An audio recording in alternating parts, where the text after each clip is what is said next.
Yes, gents, welcome back to another YouTube video. Coming to you from Dubai, I am still alive. Now, in today's video, I'm going to be going over the best way to lose 30 pounds fast, or about 14 kilos, and more importantly, not put it back on straight away afterwards. Now, if you're a big fan of me, or not a big fan, if you're a big fan of the channel, probably not a fan of me, don't blame you. If you're a fan of my channel, you'll know that I'm not big on restrictive diets, crash dieting people, there's low carb nonsense that you see everywhere. I'm about sustainable fat loss, keeping it off, only having to get lean once, reverse dieting, and looking good all the time.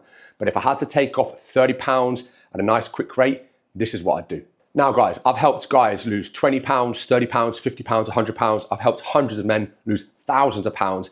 And there's one thing we need to talk about. Yes, we want to lose 30 pounds, that's what this is about, but we want to keep all our muscle, okay? If you want to lose 30 pounds and all your muscle as well, see you later, this isn't the channel for you. Lose 30 pounds, keep all our muscle, or if not, build it and maintain it afterwards. That is the name of the game. Trust me, the faster you lose it, the more muscle you're going to lose. I've written down here 8 to 10 points. I'm going to go over all of them. You're going to learn a thing or two. If not, I'm sorry for wasting your time. Before we get started, okay, I just want to make it clear. Losing body fat fast isn't necessarily a bad thing, okay? I've coached a lot of guys that lose fat very quickly. Everyone's different. Some people can lose 2 to 3 pounds a week quickly and feel okay. The issue with losing fat fast is most people can't keep it off once it comes off, okay? If I can get someone to lose 30 pounds in 10 weeks and they feel great and they're not starving, then I'd push them because I'd then reverse them out and it'll be great. But for the majority of people, and guys, I get on calls all the time. I have hundreds of you commenting on these. I get hundreds of DMs now. Most of you guys, the quicker you lose it, the quicker it comes back on. And it is soul destroying to lose body fat and for it to come back on, and lose body fat to come back on. We get in this vicious cycle. We want a nice, steady plan, and this is how it works. First of all, we need to start with the time frame, okay? If you're trying to lose 30 pounds in 6 weeks, this isn't the video for you. A good rate of change for the majority of men is around 1% of their body weight per week. 30 pounds of fat loss, we'll say 13, 14 kilos, should take about 3 to 4 months, okay? Let's call it 16 weeks. You do not want to be losing 30 pounds in 6 weeks.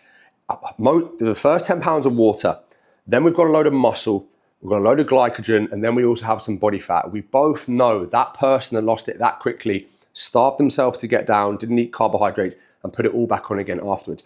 So your time frame is very important. Stop trying to lose 6 months worth of fat in 8 weeks. It isn't going to happen for you. And if it is going to happen, it's going to come back on afterwards. Give yourself enough time.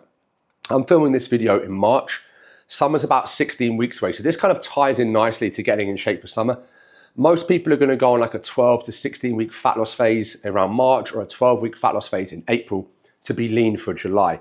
And it's so important that you can cruise down, because if you do take all that weight off and then you finish your diet July the 1st, to then go into an incredible summer with all your friends and family, what do you think is going to happen to that depleted body that's just done loads of cardio, loads of training, and starved himself? What happens when he goes all through July and all through August and half of September eating loads of food with minimal training? He's going to put it all back on again. Yeah, don't be that guy. So many of you that get in contact with me are coming to me after being in great shape and putting it all back on again. I very rarely get a complete beginner. Most people have done it, lost weight, failed, and then come to me when their confidence is down and they just don't know what to do. They're just scared to go back into a fat loss phase. These guys tend to rebound higher than before as well. Now, first things first, we need a proper deficit, okay? We need a small conservative deficit. If you're new here, you're better off going onto an online calorie calculator and finding your deficits, punching in your stats, and working off of that. It's not 100% accurate, but it's better than nothing. And after 7 days, you'll have a look at your numbers and then, that is accurate. I've gained 2 pounds. I obviously need less calories. Or I've lost 4 pounds. I can increase my calories. Run the calorie calculator, get your number, run it for 7 days, and there's your answer, okay? If you can't the amount of people that say, well, these calculators aren't that accurate. They won't even run it for 7 days and try. These guys will never get in shape anyway. You're wasting your time. Run the calorie calculator. When you get your maintenance calories, you sit just underneath it. I know you're thinking, well, hold on, max 30 pounds, nice and fast. Yes, if you sit too low underneath it, you're going to lose fat and muscle very, very quickly, and you're going to put it all back on again. We've all been there. 250 to 500 calories below your maintenance. I personally would start most people with a 250 calorie deficit below their maintenance. If you want to push it a little bit more, because I've said 30 pounds nice and quick, I'd start at 500 calories, okay? And that is where you stay. You do not then change it after 1 week and then go to a 750 or 1,000 calorie deficit. You stay there. The majority of you, if you sit 250 calories below your maintenance, start training, doing some cardio and doing some steps, you will make great progress for a decent amount of time before you have to change anything. So many of you guys will do this. You think, right, it's like you'll plan your 12-week fat loss phase. You say, yeah, I'm going to start on my deficit 2 weeks, I'm going to drop the calories, or 2 weeks later, I'm going to drop the calories. It's like, right, 4 weeks in, we've dropped 1,000 calories. You're fucked. So nice and slow. A 250 calorie deficit doesn't seem like a big deal. When training goes up, cardio goes up, step goes up, that 250 calorie deficit is huge, and you'll lose fat for weeks and weeks and weeks, and you won't be starving, and you'll retain all your muscle, and you'll have energy, and there's loads of carbohydrates in there, and you won't get an eating disorder, and you won't rebound. Trust me, done this for a long time. I'm passionate about it. Feel the passion. I'm telling you, this is the way. Step number 2 is we want to train for strength. Weight training is priority.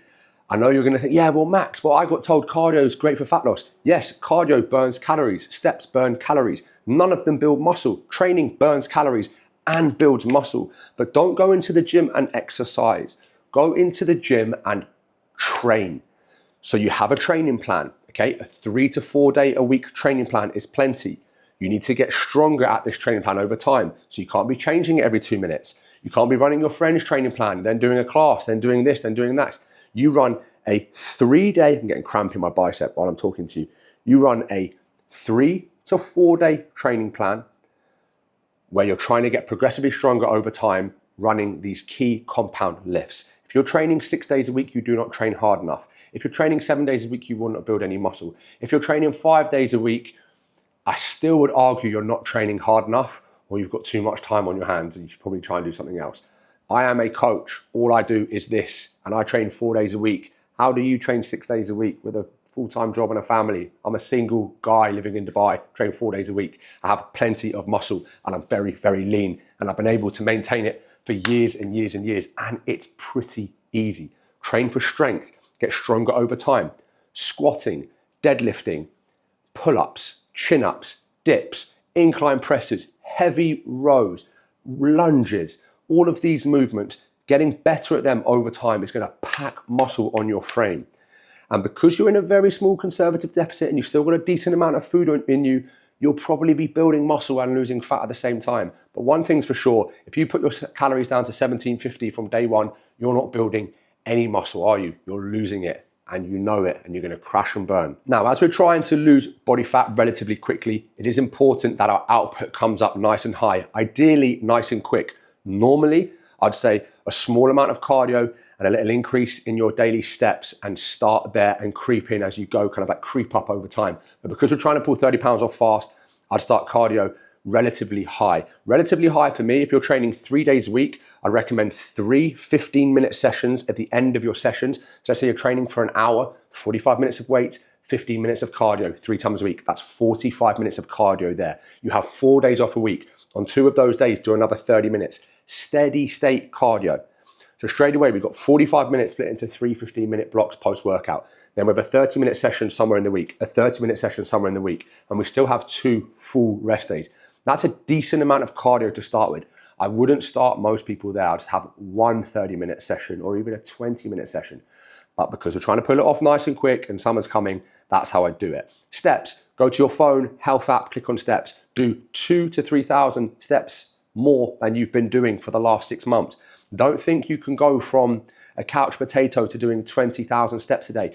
You're literally walking for 4 hours a day. Unless you're on your feet all day or you've got an active job, 20,000 steps a day isn't going to happen. If you're in an office, if you have a normal life, it's not happening, okay? Bump it up a little bit higher by doing than you've been doing, 2,000 to 3,000, then just hold there. So straight away, we've decreased calories, we've increased training, trying to get stronger, build muscle, build your metabolism. We've increased steps only a little bit so you can handle it. We've increased cardio quite a bit, but it's more than usual because I'm trying to pull fat off nice and quick. It's steady state cardio. It cannot interfere with your training. If you are trying to do this and also do a high rocks or also do CrossFit, or you're training for a half marathon, there is a huge amount of interference with the number one priority, which is strength training. Go for a 15K run on a Sunday night and try and hit a proper workout on Monday. It doesn't happen. I know this, I have done it, I have experienced it. I did a half marathon recently because I was just wanted to say I've done it. I absolutely hated it. It was the most boring thing ever. It ruined my training, it ruined my joints, it ruined my physique. I couldn't train legs properly for about 3 months. But I did the half marathon.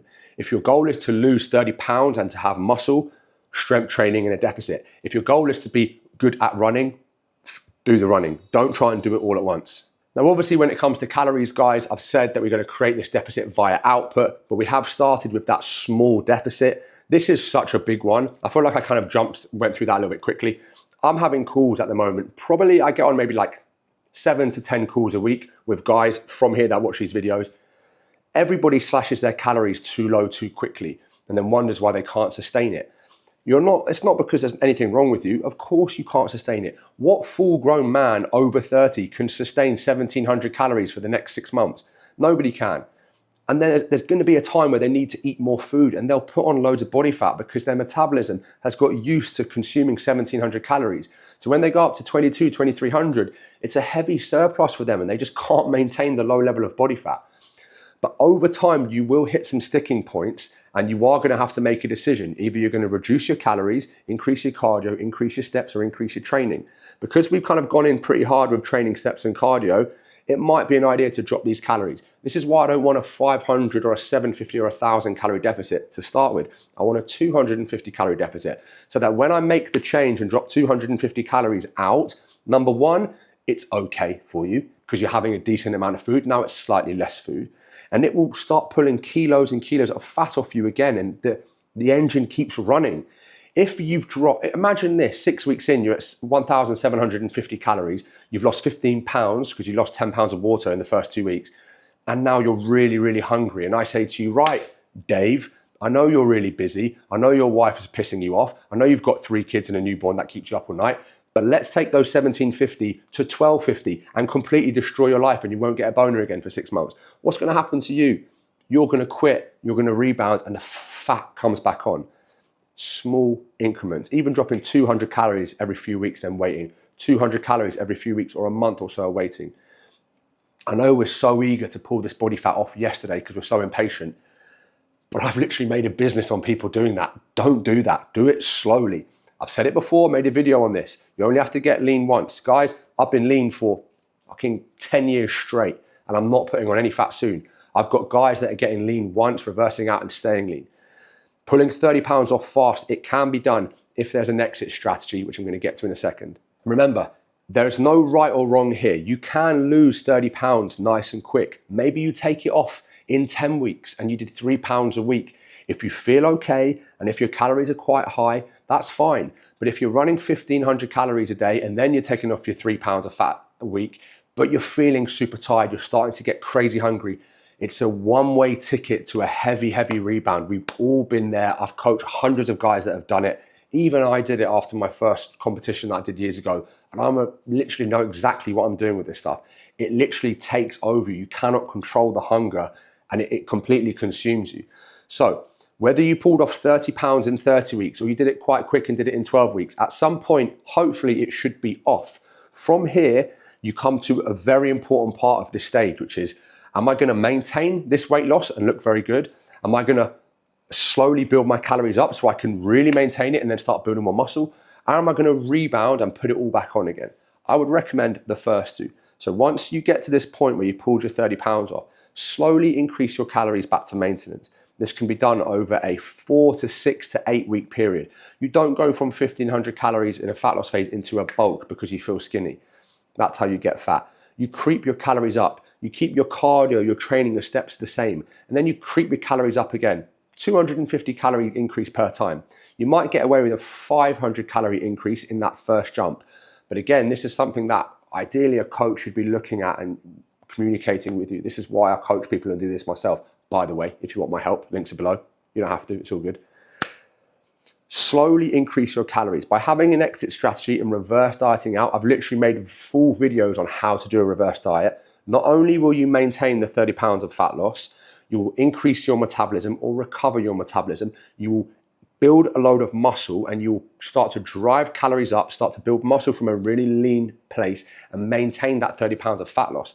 That is key. And if your goal is to take this off before summer, which let's say is July, and I'm filming this at the start of March, you need to start right now, because in an ideal world, you want your fat loss phase done in June so you can spend all of June in a 4-week reverse dieting phase. When it actually comes to July, you haven't just finished a diet yesterday and your calories are at 0 and your cardio is super high and you're starving. You want to have had a nice few weeks building calories back up, tapering down cardio. So when it gets into summer, your hormones are regulated, your appetite is normal, and you're ready to go.